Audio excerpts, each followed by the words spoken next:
طبعا كلنا لا حديث يعلو فوق صوت لقاء القمة، تمام؟ والشكوى المقدمة من النادي الأهلي للجنة الأولمبية هو ده حديث الساحة، صح كده؟ تمام. طلع علينا الزملكاوية، وده واحد من ضمن الجبهزة اللي انتم شايفينه على الشاشة ده، من ضمن الجبهزة بتوع الزملكاوية وجمهور الصفر.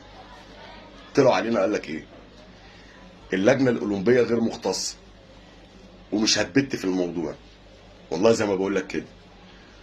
وبعض الصفحات بتوع الزمالك نزلوا قوانين فيك وقال لك ان اللجنه الاولمبيه غير مختصه في الكلام ده. حلو كده؟ سكتنا احنا؟ تمام.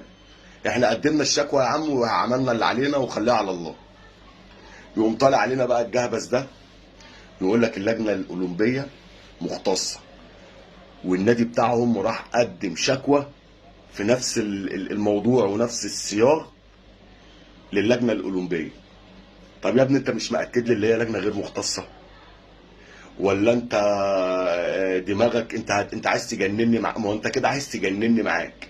نتعامل معاك ازاي؟ انت الكتالوج بتاعك ايه؟ يلا الكتالوج بتاعك ايه؟ عايز افهم عشان نتعامل معاك بس.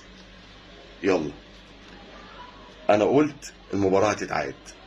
لو عجبك الفيديو ما تنساش متابعه اخوك الاهلاوي.